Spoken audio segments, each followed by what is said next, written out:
பாருங்க, ஒரு புருஷன் ஒரு பொண்டாட்டி. இப்போ புருஷன் அழகா இருந்தாலும் பிரச்சனையாக தான் இருக்குது, பொண்டாட்டி அழகா இருந்தாலும் பிரச்சனையாக தான் இருக்குது. ஏன் பிரச்சனை இருக்குதுன்னா, இப்போ புருஷன் நல்லா இல்லை, பொண்டாட்டி அழகா இருக்குது. அப்போ என்ன பண்ணுறாங்கன்னா, பொண்டாட்டி யார்கிட்டனா பேசும்போதோ சும்மா ஒரு நல்ல ஒரு ஃப்ரெண்டும் நம்ம பேசின்னு இருக்கோம். அவர் பார்க்கும்போது நம்ம பொண்டாட்டி நல்லா இருக்குது என்ன அந்த டவுட்டு வருது, அவங்களுக்கு வருதா?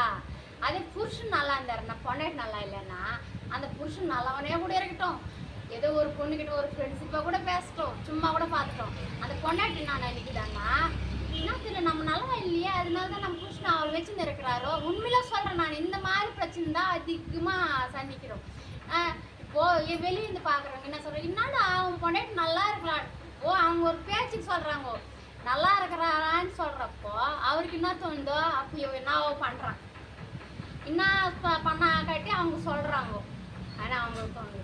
அதே மாதிரி என் புருஷன் நல்லா இருக்கிறாரு, என் புருஷன் பார்த்து என்னம்மா உன் புருஷன் நல்லா இருக்கிறாருமா உனக்கு என்ன அம்மான்னு சொல்லும்போது எனக்கு என்ன தோணுது, என் புருஷன் தப்பே பண்ணிருக்க மாட்டாரு. ஆனால் எனக்கு என்ன தோணுதுன்னா, அப்போ நம்ம புருஷன் பார்த்து அந்த பொண்ணு ஏன் சொல்லிச்சு, அப்போ எதோ பண்ணுறாரு, இந்த மாதிரி டவுட். இப்போ புருஷன் நல்லா இருந்தாலும் பொண்டாட்டி நல்லா இருந்தாலும் இந்த மாதிரி டவுட் உருவாக்குறது எப்படின்னா மற்ற ஆளுங்கனால தான் இந்த மாதிரி டவுட் எல்லாம் வருது. அப்போது புருஷன் பொண்டாட்டி சரியில்லையா, வெளியே இருக்கிறவங்க சரியில்லையா? வெளியே இருக்கிறவங்க தான் சரியில்லை.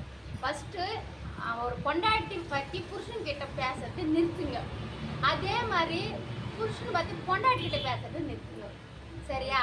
அப்போ எந்த பிரச்சனை யாருக்கும் வராது. ஆனால் வெளியாளால் தான் இப்போ ஒரு புருஷனுக்கு பொண்டாட்டி பெரிய பிரச்சனைகளே வருது.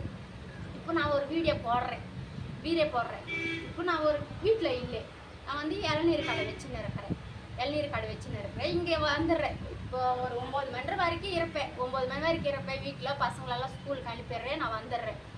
அதுக்குள்ளே என்ன பண்ணுறாங்க, இளநீர் குடிக்கிறதுக்கு வர்றாங்க, இப்போது யூடியூப்பில் பார்க்குறாங்க, என்ன பார்க்குறாங்களே. இப்போ நேரில் பார்த்தப்போ என்னம்மா நீ தான் யூடியூப்பில் போடுறியா வீடியோன்னு கேளு.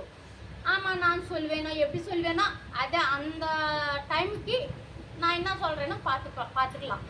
அது விட்டுட்டு என் வீட்டுக்காரர் வந்து என்ன சொல்கிறாங்கன்னா, என்னையோ உன் பொண்ணுகிட்டே என்ன யூடியூப்பில் அப்படி வீடியோ போடுதா, நான் அந்த அம்மாவே ராஜ்யமாக இருக்குதா அப்படின்னு சொல்லும்போது அந்த ஆம்பளைக்கு கோபம் வருமா வராதா? பார்க்குறீங்களே. இப்போ உங்களுக்கு பிடிச்சா பார்க்கணும், பிடிக்கலன்னா விட்டுறணும். அது விட்டுட்டு நாங்கள் கடையாண்டு வர்றீங்க, எல்லாரும் தானே வர்றீங்க, எங்கள் பர்சனல் கதையெல்லாம் பேசுறதுக்கு வர்றீங்க, இல்லை. அப்போ ஏன் இந்த பர்சனல் கதையெல்லாம் பேசி உங்களால் எவ்வளோ பிரச்சனை ஆகுது தெரியுமா எங்களுக்கு?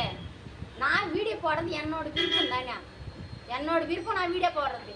நீங்களும் விருப்பம் இருந்தால் பார்க்கணும், விருப்பம் இல்லைன்னா பார்க்காம இருக்கணும். அதை விட்டுட்டு இங்கே வந்து உன் பொண்டாட்டி நான் வீடியோ போட்டு உன் பொண்டாட்டி என்ன பொண்டாட்டி வீடியோ போட்டேன், என்ன ஜாக்கெட் அவுத்து வச்சுட்ட போடுற, இல்லை புடவ அவுத்து வச்சுட்ட போடுற. ஃபஸ்ட்டு என்னை பற்றி பேசுறது நிறுத்துங்க. எங்கள் கடைக்கு வரீங்களா, இளநீர் வாங்கிக்கிறீங்களா, அப்படியே போயின்னு இருக்கணும். அது விட்டுட்டு பர்சனல் விஷயம் எல்லாம் பேசுகிற வேலையை வச்சுக்கூடாது.